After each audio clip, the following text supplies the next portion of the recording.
Hello friends, welcome to day trader Telugu and good evening. Sensex 456 points gain అయ్యి 60,571 దగ్గర close అయితే Nifty 134 points gain అయ్యి 18,070 దగ్గర క్లోజ్ అయింది. Whereas bank Nifty 299 points gain అయ్యి 40,873 దగ్గర క్లోజ్ అయింది. ఇవాళ particularly Nifty 18,000 mark above close అవుతుండడం. Last time I think April 2022 around ఈ లెవెల్ అబోవ్ క్లోజ్ అయింది. ఆఫ్టర్ 5 months అగైన్ 18,000 అబోవ్ కి నిఫ్టీ కనిపిస్తుంది. రీసెంట్ డేస్ లో చాలా వరకు మార్కెట్స్ లో particularly Indian equity markets related గా గ్లోబల్ గా ఉంటున్న most of the investment banks ని కూడా నెగిటివ్ గానే వాళ్ళ రివ్యూస్ ఇస్తూ ఇక్కడ ఉండాల్సినవి కాదు, డౌన్ సైడ్ వాల్యుయేషన్స్ ఉండాలని ఇలా అప్డేట్స్ కనిపించాయి. ఈవెన్ గ్లోబల్ గా కూడా ఇన్ఫ్లేషన్, రెసెషన్ ఇలాంటి అప్డేట్స్ కనిపిస్తున్నా compared with Asian and US markets, Indian equity markets లోనే స్ట్రాంగ్ పర్ఫార్మెన్స్ మనకు కనిపిస్తుంది. Nifty, bank Nifty I think less than 3% all time highs కి దూరంగా ఉంటుంటే, ఈవెన్ మిడ్ క్యాప్ కూడా లెస్ దాన్ 3% దూరంలోనే ఆల్ టైమ్ హైస్ కి ఉంది. But small cap index nearly 16% దూరంలో ఉంది ఆల్ టైమ్ హైస్ కి. So compared with large caps, mid caps, ఇంకా స్మాల్ క్యాప్ స్టాక్స్ అయితే ఇంకా పెరగాల్సి ఉంది ఎక్కువ. బట్ మార్కెట్ ని మూవ్ చేస్తున్నది ఇప్పటి నుంచి కాదు, చాలా టైం బ్యాక్ నుంచి. ఎఫ్ఐఎస్ఏ లాస్ట్ 7 ట్రేడింగ్ సెషన్స్ లో 6,000 crore దగ్గరగా ఇండియన్ ఈక్విటీ మార్కెట్స్ లో వాళ్ళు ఫండ్స్ ని ఇన్ఫ్యూజ్ చేశారు. అండ్ నిన్న ఆగస్ట్ మంత్ రిలేటెడ్ గా ఇండియన్ సిపిఐ డేటా అప్డేట్ అయింది.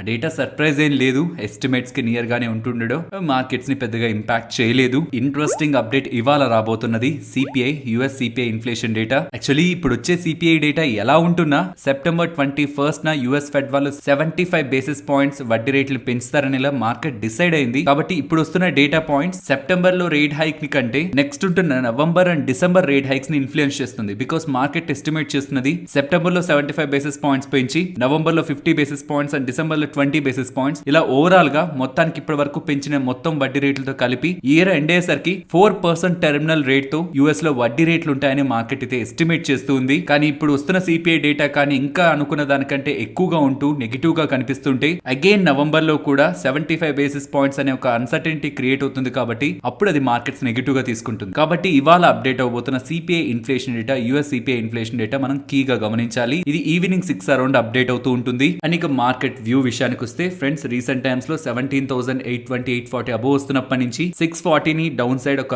లెవెల్, ఇంపార్టెంట్ లెవెల్ గా చూస్తూ ఆ లెవెల్ బిలో వెళ్ళినంత వరకు కూడా మార్కెట్ ని అప్ సైడ్ పాజిటివ్ గానే చూడొచ్చు అనుకున్నాం. ఇవాళ మార్కెట్ గ్యాప్ అప్ అండ్ ఆ గ్యాప్ అప్ అవుతూ ఇంపార్టెంట్ లెవెల్స్ దగ్గర support and even in between resistance ఇవాళ నిఫ్టీలో మూవ్ కనిపిస్తుంటే, బ్యాంక్ నిఫ్టీలో కూడా సిమిలర్ గానే ఓపెనింగ్ గ్యాప్ అప్ చాలా టైం వరకు రేంజ్ బౌండెస్ ని మెయింటైన్ చేసి సెకండ్ హాఫ్ లో బ్యాంక్ నిఫ్టీ కాస్త అప్పర్ సైడ్ కి మూవ్ అయింది. ఈ పాయింట్ ఆఫ్ టైం వరకు మార్కెట్ లో స్ట్రెంత్ అయితే ఉంది. కానీ ఇవాళ ఈవినింగ్ అప్డేట్ అవబోతున్న సిపిఐ ఇన్ఫ్లేషన్ డేటాతో అది ఎలా టర్న్ అవుతుంది అనేది గమనించాలి. కాబట్టి నిన్నటి డే మనకి న్యూస్ వీడియోలో కూడా ఇవాళ మనకి సిపిఐ ఇన్ఫ్లేషన్ డేటా రాబోతుంది. పొజిషన్స్ ని క్యారీ చేస్తున్న వాళ్ళు, పర్టికులర్లీ బిగినర్స్ అయితే కొంత అవాయిడ్ చేయండి అని నిన్నటి వీడియోలోనే మెన్షన్ చేశాను. ఫ్రెండ్స్, ఇలా వీడియోస్ పరంగా మేము పెడుతున్న ఎఫర్ట్స్ మీకు వాల్యుబుల్ గా అనిపిస్తూ ఉంటే మన వీడియోని తప్పకుండా లైక్ చేయండి.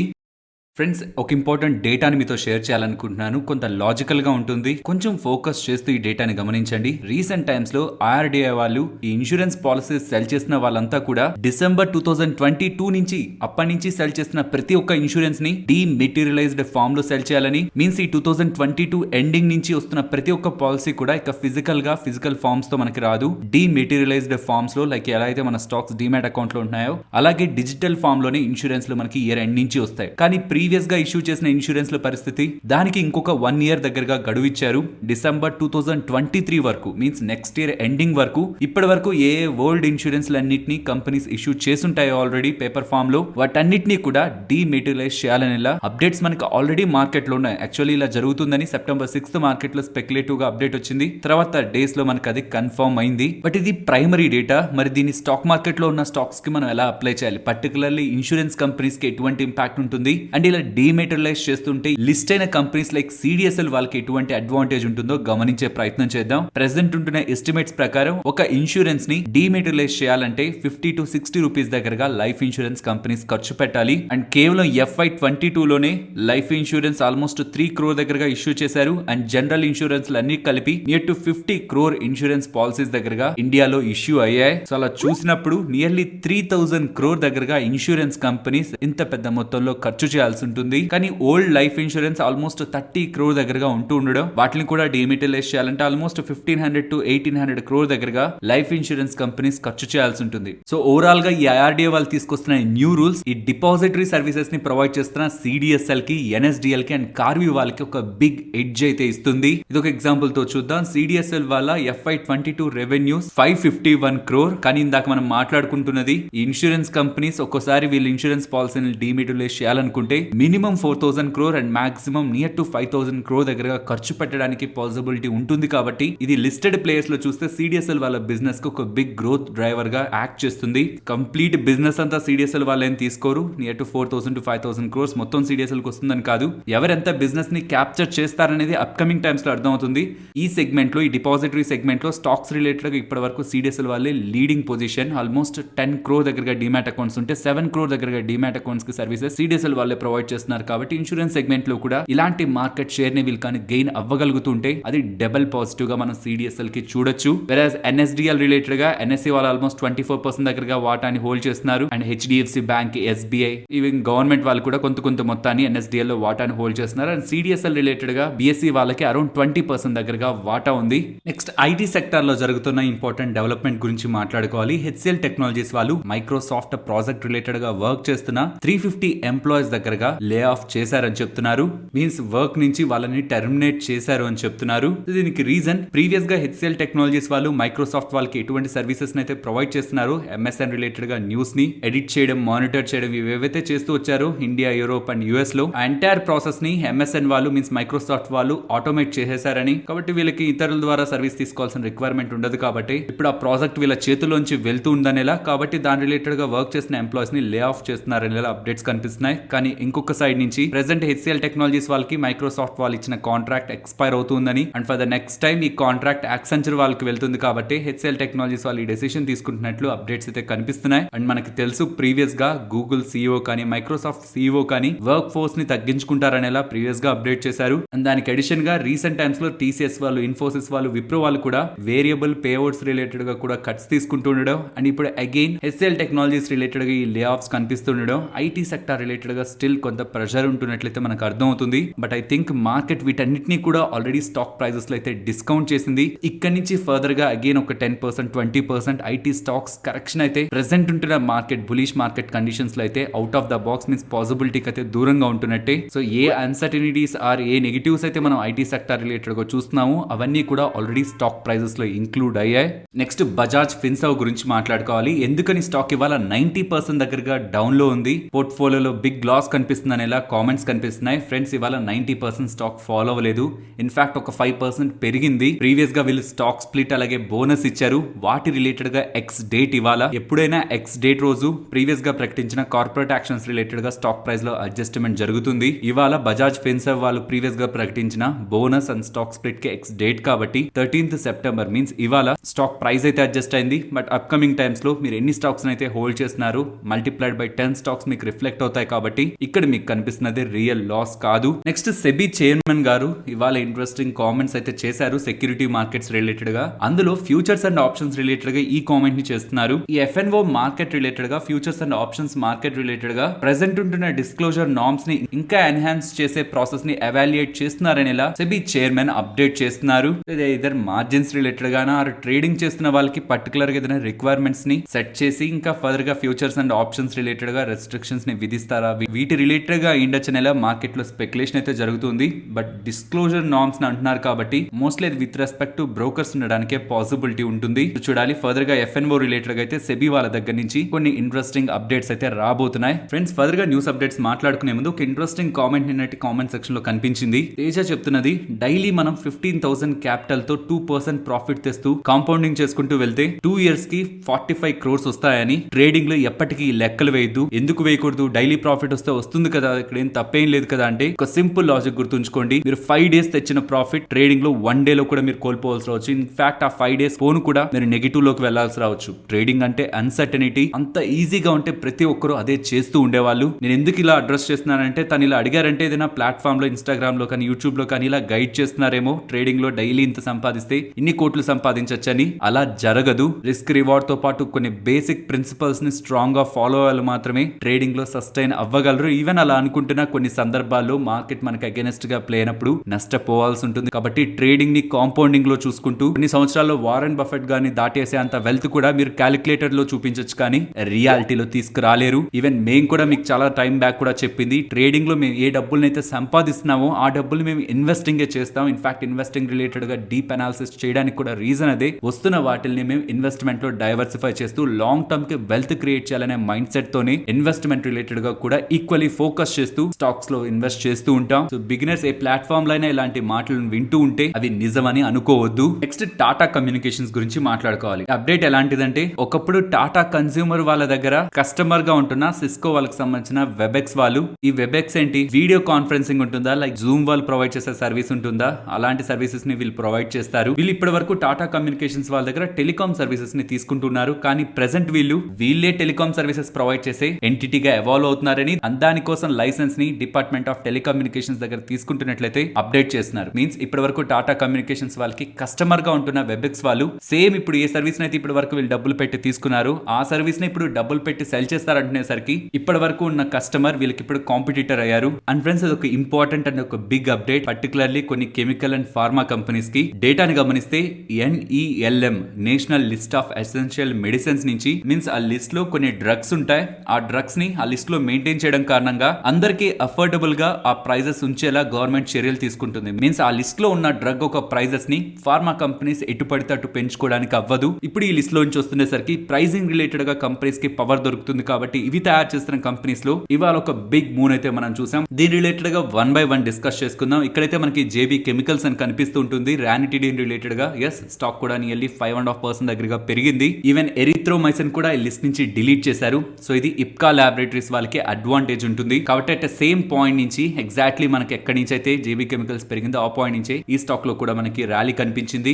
ఈవెన్ వైట్ పెట్రోలియం జెలిన్ కూడా రిమూవ్ చేశారు. ఇది హిందుస్థాన్ యూనిలివర్ కి పాజిటివ్ గా చూడొచ్చు. అండ్ రానిటిడిన్ రిమూవ్ చేశారు అనుకున్నామా, ఇది క్యాడిలా కి, JB కెమికల్స్ కి, జైడస్ కి, వీళ్ళందరికీ కూడా మనం పాజిటివ్ గా చూడొచ్చు. అండ్ ఈ రానిటిడిన్ రిలేటెడ్ గా APIs ని సప్లై చేసే ఫార్మాస్యూటికల్స్ లో కూడా ఇవాళ ఒక మంచి ర్యాలీ కనిపించింది.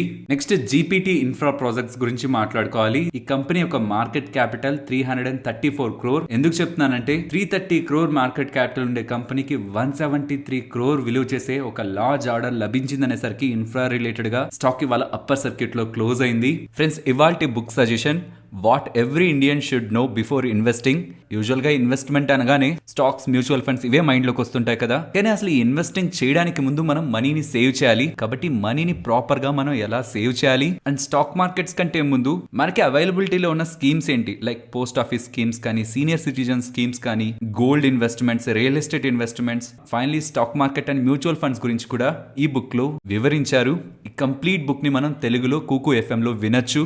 400 రూపీస్ పర్ ఇయర్ సబ్స్క్రిప్షన్ ఫీని వీళ్ళు చార్జ్ చేస్తున్నారు. కానీ డిస్క్రిప్షన్ కామెంట్ సెక్షన్ లో ఇచ్చిన లింక్ ని క్లిక్ చేస్తూ కూపన్ కోడ్ దగ్గర DTT200 ని మీరు ఎంటర్ చేస్తే మీకు 50% కే, మీన్స్ 199 రూపీస్ కే 1 year సబ్స్క్రిప్షన్ వస్తుంది. నెక్స్ట్ టాటా మోటార్స్ అలాగే మహేంద్ర అండ్ మహేంద్ర M&M గురించి మాట్లాడుకోవాలి. ఫస్ట్ టాటా మోటార్స్ గురించి మాట్లాడుకుంటే, చైనాలో ఆటో సేల్స్ ఆగస్ట్ నెలకు కాను ఇయర్ ఆన్ ఇయర్ కంపారిజన్ లో 32% పెరిగాయనేలా అప్డేట్ కనిపిస్తుంది. వీళ్ళ రిలేటెడ్ గా JLR business China, UK, US లో ఉంటుంది. కాబట్టి ఈ 3 జియోగ్రఫీస్ కూడా వీళ్ళ JLR సేల్స్ కి చాలా ఇంపార్టెంట్. కాబట్టి చైనాలో ఆగస్ట్ నెలలో సేల్స్ పెరుగుతున్నాయంటే అందులో JLR సేల్స్ కూడా పెరుగుతాయని మార్కెట్ లో ఉంటున్న ఎక్స్పెక్టేషన్. స్టాక్ ఇవాళ పాజిటివ్ తో ఎండ్ అవుతూ ఉంటే, మహేంద్ర అండ్ మహేంద్ర వాళ్ళు XUV 400 లాంచ్ రిలేటెడ్ గా రీసెంట్ గా చేసిన అప్డేట్ తర్వాత అనలిస్ట్ మీట్ ని కండక్ట్ చేశారు నిన్న. దీని రిలేటెడ్ గా వాళ్ళు కొన్ని ఇంట్రెస్టింగ్ కామెంట్స్ ని చేస్తున్నారు. XUV 400 తర్వాత నెక్స్ట్ కమింగ్ ఇయర్స్ లో టిల్ 2026 నియర్లీ 4 ఎలక్ట్రిక్ వెహికల్స్ ని ప్యాసింజర్ వెహికల్ సెగ్మెంట్ లో లాంచ్ చేస్తారని, ఈ XUV 400 first EV passenger vehicle car ని జనవరి 2023 నుంచి సేల్ కి తీసుకొస్తారని, అండ్ నెక్స్ట్ EV కార్స్ ఈ సెగ్మెంట్ లో XUV E8 బై డిసెంబర్ 2024 లోపు, and E9, BE05, BE07 cars ని కూడా బై 2026 లోపు లాంచ్ చేస్తారని అప్డేట్ చేస్తున్నారు.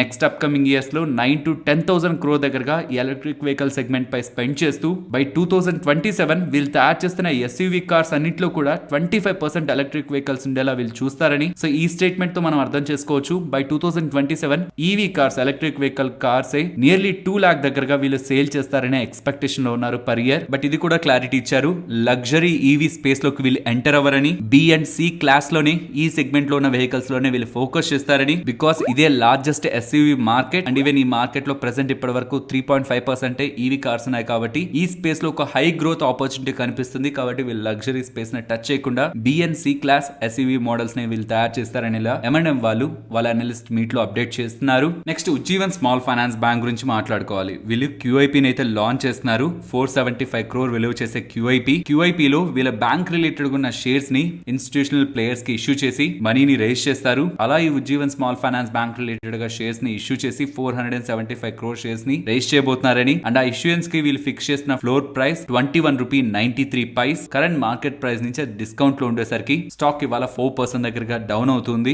ఈ ఫ్లోర్ ప్రైస్ ని ఎవరు డిసైడ్ చేస్తారు? ఉజ్జీవన్ స్మాల్ ఫైనాన్స్ బ్యాంక్ వాళ్ళు డిసైడ్ చేశారా? లేదు, దీనికి సెబీ వాళ్ళు ఒక ఫార్ములా ఇచ్చారు. లాస్ట్ 2 weeks నుంచి QIP లాంచ్ చేయాలనుకుంటున్న బిఫోర్ 2 weeks నుంచి ఎంతలో అయితే స్టాక్ ప్రైస్ ఉంటుందో ఆ ప్రైస్ అంతటిని తీసుకుని యావరేజ్ తీసుకుంటేనే ఫ్లోర్ ప్రైస్ వస్తుంది. సో అంతకు ముందు అంతా స్టాక్ డౌన్ సైడ్ ఉంది కాబట్టి రీసెంట్ గా ర్యాలీ అయింది కాబట్టి ఇన్ యావరేజ్ ప్రైస్ 21.93 గా ఎవాల్వ్ అవుతుండేసరికి ఆ ప్రైస్ ని ఉజ్జీవన్ స్మాల్ ఫైనాన్స్ బ్యాంక్ వాళ్ళు ఫిక్స్ చేస్తున్నారు. నెక్స్ట్ వేదాంత గురించి మాట్లాడుకోవాలి. వేదాంత వాళ్ళు అలాగే తైవాన్ కి సంబంధించిన ఫాక్స్కాన్ వాళ్ళు వీళ్ళిద్దరు కూడా కంబైన్డ్ గా గుజరాత్ లో సెమీ కండక్టర్స్ మ్యానుఫ్యాక్చరింగ్ ఫెసిలిటీని ఎస్టాబ్లిష్ చేస్తున్నారని, దీనికోసం వీళ్ళిద్దరూ కలిసి 1,54,000 కోట్ల దగ్గరగా ఇన్వెస్ట్మెంట్ చేయనున్నారని, దీని కారణంగా డైరెక్ట్ గా 1 lakh జాబ్స్ దగ్గరగా క్రియేట్ అవుతాయనేలా వేదాంత చైర్మన్ అనిల్ అగర్వాల్ గారు అప్డేట్ చేస్తున్నారు. వేదాంత వాళ్ళు సెమీ కండక్టర్ బిజినెస్ లోకి ఎంటర్ అవబోతున్నారని అప్డేట్స్ మనకి ప్రీవియస్ గానే ఉన్నాయి. బట్ వీటి రిలేటెడ్ గా ప్రాసెస్ ఇప్పుడు ఫార్వర్డ్ అవుతుందని వస్తున్న ఈ అప్డేట్స్ తో స్టాక్ ఇవాళ గ్రీన్ లో ఎండ్ అవుతుంది. నెక్స్ట్ నిఫ్టీ అలాగే bank Nifty support and resistance ఇవాళ తీసుకున్న సపోర్ట్ దగ్గరే ఫర్దర్ గా మార్కెట్ ఫాలో అవుతున్న సపోర్ట్ ఉండడానికి ఛాన్స్ ఉంటుంది కాబట్టి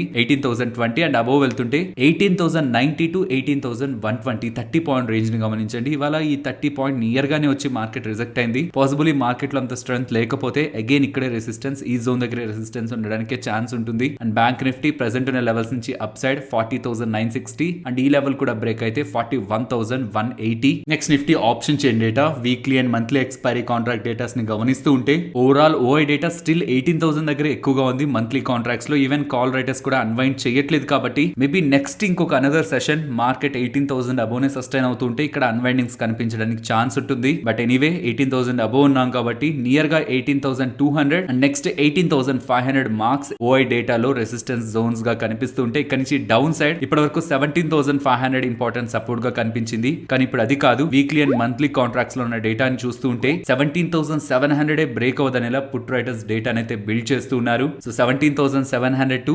18,200 ఈ 500 పాయింట్ రేంజ్ లో నిఫ్టీ ఉంటుందనేలా కాల్ అలాగే పుట్ రైటర్స్ భావిస్తున్నారు. ఫైనలీ ఇది ఫ్రెండ్స్ మన వీడియో నచ్చిందా? నచ్చితే మన వీడియోని లైక్ చేయండి ఫ్రెండ్స్. అండ్ ఈ వీడియో మన వాళ్ళకి యూజ్ అవుతుంది అనుకుంటే తప్పకుండా షేర్ చేయండి. అండ్ మన ఛానల్ ని సబ్స్క్రైబ్ చేయనట్లయితే ఛానల్లో ఉంటున్న కంటెంట్ ని గమనించండి. ఇఫ్ ఆ కంటెంట్ మీకు యూజ్ అవుతుంది అనుకుంటే ఛానల్ ని సబ్స్క్రైబ్ చేసి పక్కన బెల్ ఐకాన్ క్లిక్ చేయండి. మరొక ఇంట్రెస్టింగ్ వీడియోతో మళ్ళీ మీ ముందుకు వస్తాను. అంతవరకు టేక్ కేర్.